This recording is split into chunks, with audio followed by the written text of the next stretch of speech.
very much. For those of you who may not know me, my name is Philip Johnson. I head up a program called Locate East Sussex. Two things about being last. One is most of what I had to say you've already heard. The second thing, I do everything between you and drinks and conversation. So I will try to keep it brief and fairly to the point. It's interesting as we've heard about different venues and the exciting offer that is being developed here in Eastbourne specifically. We take a slightly further step back. Our constituency is working with businesses both in East Sussex and beyond the borders of East Sussex. So there we go.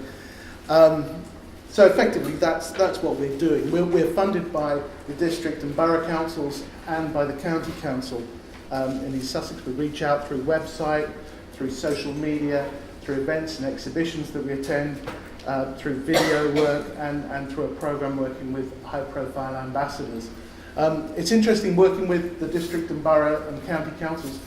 We're always looking at differentiators, what makes East Sussex a special place, and the degree of collaboration between all of the local authorities is something, in my experience, that's quite unique and really helps to give us some competitive advantage. But the main thing is we're here to help companies that are here to grow, help those that are perhaps looking to move in to come to East Sussex, and also to promote East Sussex as a business destination.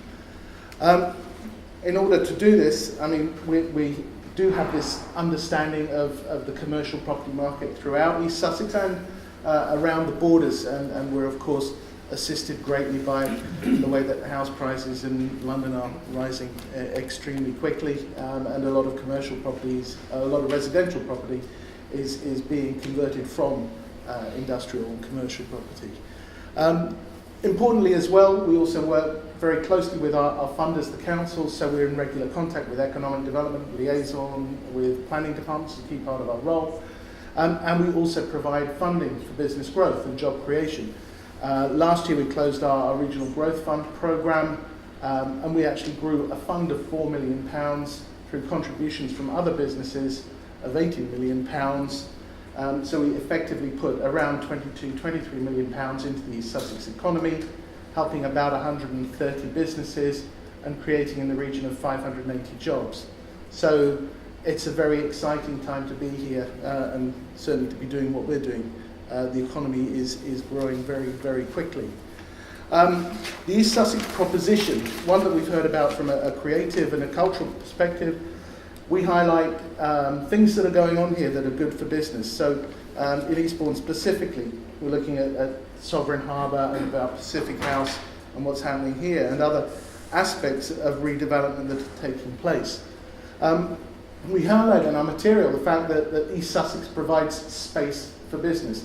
So it's space for businesses to grow, it's space for ideas to take place. And we're increasingly linking that to the differentiator that we're here to talk about tonight, which is the Coastal Cultural Trail and the cultural offer. It is such a powerful differentiator. For those that live here, perhaps some people may take it for granted, I don't know, but for people coming into East Sussex, there's a hugely rich cultural offering. This is something that's, I think, incredibly exciting and something we're doing more and more to highlight. Something of the science bit. So, you know, as colleagues who do a lot of marketing work will understand, as Katie mentioned, there are a lot of misconceptions out there about East Sussex, misconceptions that last until there's a really overwhelming evidential base that things are changing and things are different. So, you know, we've heard it all before about Hastings and about Eastbourne, about the impressions that people have. The other thing as well is that the places like Crowborough and Hailsham, which are also very much part of the county, are even less in people's minds. Sometimes think it's good to have a negative perception because at least there's something you can change. So we're always trying to work into the mindset of people who may be coming into the county and try to help address that. But there are very, very critical things that are happening. There's a lot of population growth, particularly in Eastbourne. I think between censuses, population grew by about 11%, and that's mainly amongst those young families. And it's something we don't necessarily see because it's happening around us.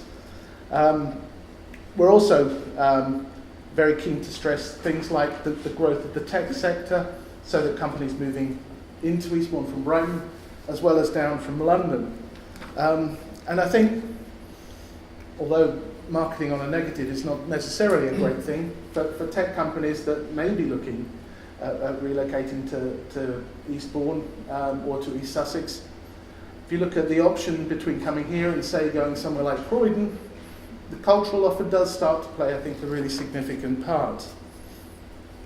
So, as I say, it's so important for us to highlight the cultural offer within our work, to also get across the fact that there are existing and very strong creative communities already here in East Sussex, and to, again, put the focus on some of the new developments that are being targeted towards those creative communities. And Phil mentioned what's going on in Devonshire Ward, as well as what's happening here in Devonshire Park. But in Devonshire Ward, I think there are, I'm not quite sure how many venues are being developed for new businesses, providing starter units, providing workshops, providing studios.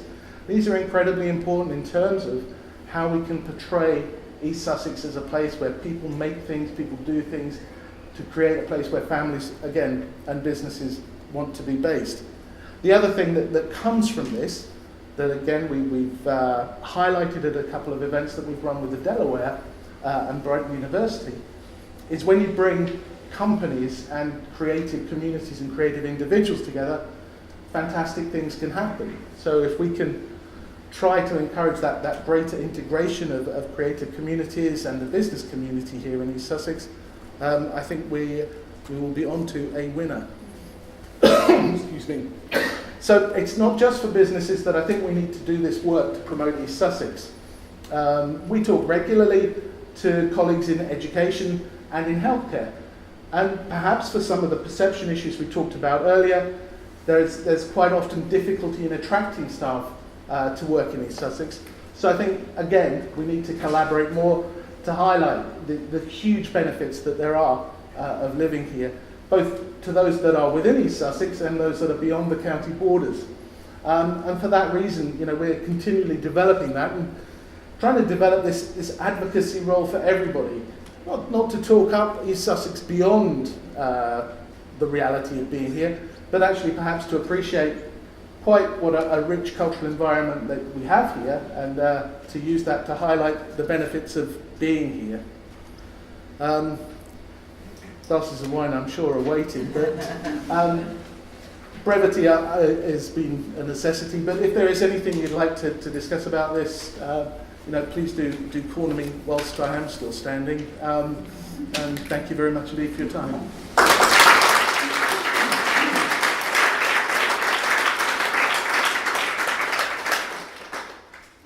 Thank you again, everyone, for coming. Instead of questions, I really wanted you to talk to each other about what we've heard tonight, and also to talk to the speakers themselves. So the bar is open, and there's canapes that will start to be